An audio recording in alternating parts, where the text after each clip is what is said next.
बहू के कंगन। अरे यह कमरे का क्या हाल बना रखा है रुचि। कमरे के फर्श पर फैले सामान को देखकर राधिका ने पूछा। माँ राघव ने जो हीरे का कंगन दिया था शादी की वर्षगांठ पर नहीं मिल रहा। सारा सामान निकाल कर देख लिया, पता नहीं कहाँ है। मैं बहुत परेशान हो रही हूँ, कहीं खो तो नहीं गया। यही अलमारी में रखा रहता था, बाकी सब चीजें हैं, बस वही नहीं है। राघव को बहुत बुरा लगेगा और नुकसान भी हो जाएगा। सो अलग, रुचि ने परेशानी भरे स्वर में कहा। जाएगा कहाँ, घर में ही होगा। तुम ज्यादा परेशान न हो, कहीं रख कर भूल गई होगी। मिल जाएगा। राधिका ने रुचि की परेशानी कम करने की बात टाल दी, लेकिन वह भी सोच में पड़ गई कि रुचि के कमरे में कोई बाहर वाला नहीं जाता। कोरोना की वजह से आजकल सफाई वाली भी नहीं आ रही, और रुचि इतनी लापरवाह भी नहीं कि इतनी कीमती चीज कहीं भी रख दे। फिर कंगन जा कहाँ सकता है। यूं तो राधिका और रुचि दोनों सास बहू थी, लेकिन आपस में बंधन बिल्कुल माँ बेटी जैसा था। राधिका को एक ही बेटा था, राघव, जो आईआईटी से बीटेक करके अब एक बहुराष्ट्रीय कंपनी में सीईओ था। जब राघव 5 साल का था तभी उसके माता पिता का तलाक हो गया था, क्योंकि उसके पिता के अपने ही कार्यालय की एक महिला से संबंध थे। राधिका ने तब से अकेले ही राघव की परवरिश की थी। उसने ही राघव को कभी किसी चीज की कमी नहीं होने दी। उसे अच्छे स्कूल में पढ़ाया। राघव पढ़ाई में होशियार था, सो उसका चयन आईआईटी में हो गया। वही कैंपस प्लेसमेंट भी हो गया और अब 15 साल बाद सीईओ बन गया। इसी बीच राधिका ने उसके लिए रुचि की पसंद कर 2 साल पहले शादी करवा दी थी। उसने सोचा अब एक बेटी की कमी पूरी हो जाएगी। रुचि भी राधिका को माँ की तरह मानती थी। दोनों को देखकर लोग अक्सर उन्हें माँ बेटी समझते थे। शाम को जब राघव अपने दफ्तर से लौटा तो रुचि ने उससे पूछा कि कहीं उसने वह कंगन कहीं रख तो नहीं दिया। लेकिन राघव ने भी कहा कि उसे कंगन के बारे में कुछ नहीं पता। अब तो रुचि की सब्र का बांध टूट गया और वह फूट फूट कर रोने लगी। उसे इस तरह रोता हुआ देख राघव ने उसे गले लगाकर कहा, अरे क्यों परेशान हो रही हो, मिल जाएगा। और नहीं मिला तो कोई बात नहीं, तुम पर ऐसे कई कंगन कुर्बान। चलो रोना बंद करो और अपने हाथ की बढ़िया चाय पिलाओ। रुचि मुंह धोकर चाय बना ला तो लाई, लेकिन उसका मन ठीक नहीं था। राघव ने उसे बताया कि उसके ऑफिस के कुछ साथी अगले दिन रात के खाने पर आने वाले हैं। उसने कहा, तुम माँ के साथ मिलकर सारी तैयारी कर लेना। रोज तुम्हारे हाथ के बने टिफिन की तारीफ करते हैं, सो मैं उन्हें घर पर बुला लिया। तुम्हें कोई तकलीफ तो नहीं होगी। बिल्कुल नहीं, रुचि ने कहा। तुम्हारे लिए क्या मैं इतना भी नहीं कर सकती। रुचि को वैसे भी खाना बनाने का बहुत शौक था और राघव को खाने का। वो रोज नई नई रेसिपी बनाकर राघव को खिलाती। वह भी उसके खाने की खूब तारीफ करता। अगले दिन रुचि ने सारा घर साफ किया और बढ़िया सजावट करके रसोई में जुट गई। वह जानती थी क्योंकि राघव के दफ्तर के साथ आ रहे हैं, सो उसके मान सम्मान का प्रश्न था।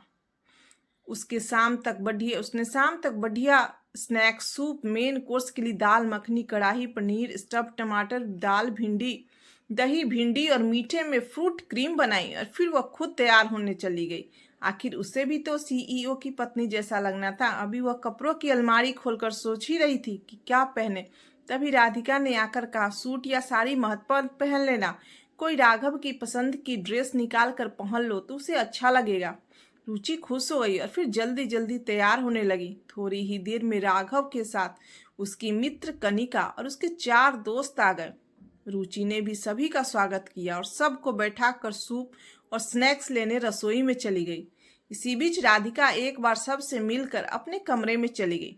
राघव माँ को बुलाने गया तो राधिका ने कहा, तुम बच्चे मौज करो, मैं यहीं आराम करूंगी। मेरा खाना यहीं भिजवा देना।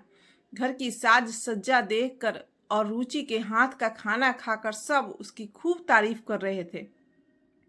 राघव भी खुशी से फूला नहीं समा रहा था। तभी रुचि की निगाह कनिका के कंगन पर गई और उसके पैरों तले की जमीन खिसक गई। वो पहचान गई कि ये वही कंगन है जिसे वह ढूंढ रही थी, लेकिन यह कनिका के पास कैसे। तभी उसके दिमाग ने कहा, राघव के अलावा कौन दे सकता है। पर फिर उसके दिल ने कहा, नहीं, राघव मुझे धोखा नहीं दे सकता। एक बार फिर उसके दिमाग ने कहा, तुम बेवकूफ हो, सबूत तुम्हारे सामने है और तुम नकार रही हो।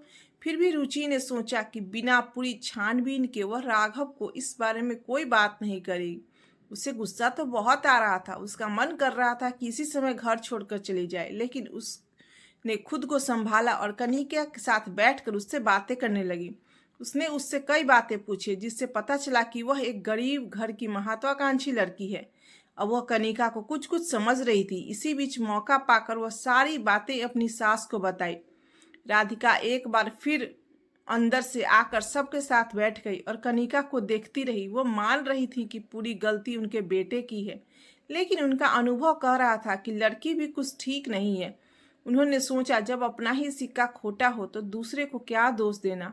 वे ये सब सोच ही रही थी कि सब लोग जाने लगे। रुचि राघव से सबको दरवाजे तक छोड़ने के लिए कहकर राधिका को एक कोने में ले गई और उनसे बोली, माँ जी, अभी आप राघव से कुछ मत कहना। मैं इस लड़की के बारे में कुछ और भी पता करना चाहती हूँ। तब तक हम घर में हमेशा की तरह शांत रहेंगे।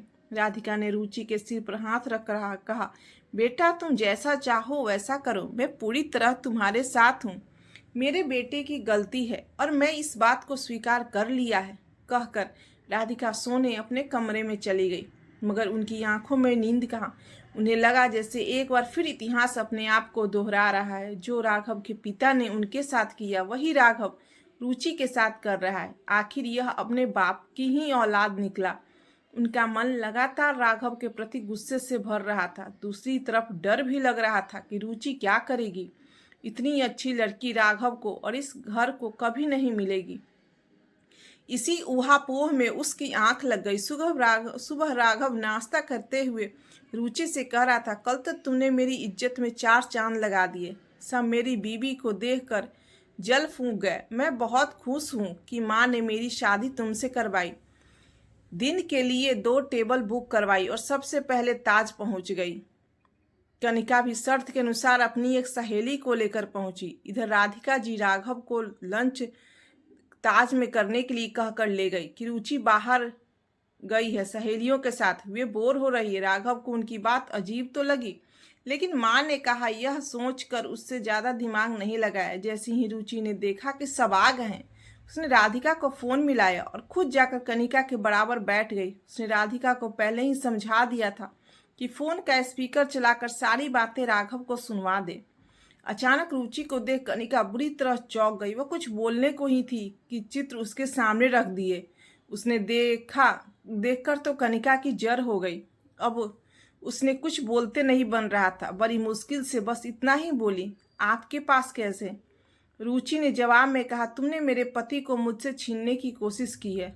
कुछ तो मुझे भी करना ही था, सो मैंने तुम्हारा पूरा कच्चा चिट्ठा निकलवा लिया। यही नहीं, तुम्हारे घर का पता भी। सोच रही हूँ ये सब तस्वीरें तुम्हारे माता पिता को भेज दूँ। आखिर उन्हें भी तो पता चले शहर में उनकी लड़की कितनी मेहनत कर रही है, कितनी मेहनत से राघव को फंसाकर उनके पैसे से अपने महंगे महंगे शौक पूरे कर रही है। अब तो कनिका की हालत खराब हो गई। उसने लड़खड़ाती जवान से कहा, नहीं, ऐसा मत कीजिएगा, मेरे माँ बाप शर्म से मर जाएंगे। मैं यह नौकरी छोड़ दूंगी और आप लोगों को कभी अपनी शक्ल नहीं दिखाऊंगी।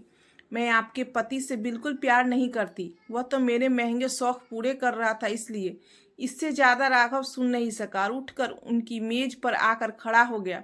उसकी निगाह उन तस्वीरों पर पड़ी तो उसकी आंखों में गुस्सा और पश्चाताप दोनों साफ दिखाई दिए।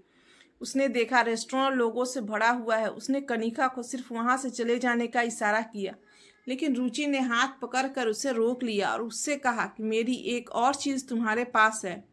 अब रुचि की निगाह उसके हाथ के कंगन पर थी। कनिका ने जल्दी से वह कंगन उसे वापस किया और वहां से निकल गई। राघव ने कुछ कहना चाहा ही था कि रुचि ने उसे कहा, आशा करती हूँ तुम्हें समझ आ गया होगा कि कोई जब विश्वासघात करता है तब कैसा लगता है। चलो, बाकी बातें घर जाकर करेंगे, ये सब देख रहे हैं। घर पहुंचे तो राधिका बेटे पर टूट पड़ी, बोली, तूने मुझे बहू को मुंह दिखाने लायक नहीं छोड़ा।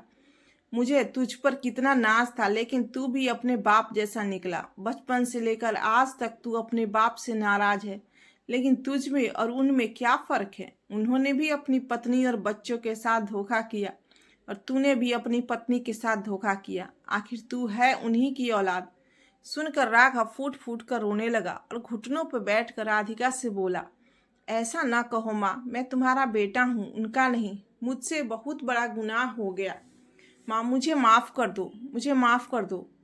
माफ़ी मांगनी है तो बहू से मांग, तू उसका गुनहगार है। अगर उसने तुझे माफ़ कर दिया तो मैं भी कर दूंगी, और अगर वह घर छोड़कर गई तो मैं भी अपनी बेटी के पास चली जाऊंगी। राधिका ने कठोर स्वर में कहा। राघव रुचि की ओर बढ़ा और उसका हाथ पकड़कर बोला, रुचि, वैसे तो मैं माफ़ी मांगने लायक नहीं हूँ, फिर भी क्या तुम मुझे माफ़ कर पाओगी? मैं वादा करता हूँ कि भविष्य में कभी तुम्हें शिकायत का मौका नहीं दूंगा। क्या तुम एक बार इसे मेरी पहली और आखिरी गलती समझकर माफ़ नहीं कर सकती? रुचि ने कुछ रुक कर कहा, मैं तुमसे प्यार करती हूँ और यह भी सच है कि इस शादी को एक और मौका देना चाहती हूँ, लेकिन ये सब भूल कर एक नई शुरुआत करने के लिए, तुम्हें माफ़ करने के लिए मुझे कुछ वक्त चाहिए। आशा करती हूँ तुम समझोगे। हाँ रुचि, तुम्हें जितना वक्त चाहिए ले लो, लेकिन मुझे छोड़ कर मत जाना। मुझे तुम्हारी ज़रूरत है। मैं इंतज़ार करूँगा उस दिन का जब तुम मुझे माफ़ कर दोगी। राघव ने राहत की सांस लेते हुए कहा। रुचि ने अपनी सास की तरफ देखकर कहा, माँ, सास होने के बावजूद आपने अपने बेटे का नहीं मेरा साथ दिया। मैं किन शब्दों में आपका धन्यवाद करूं?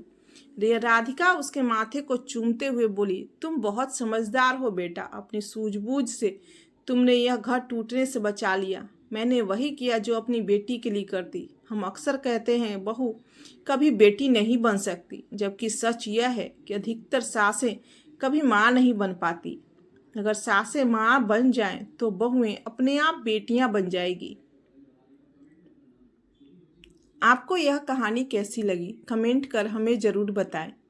इस तरह की अच्छी अच्छी कहानी पढ़ने और सुनने के लिए हमारे साथ बने रहें।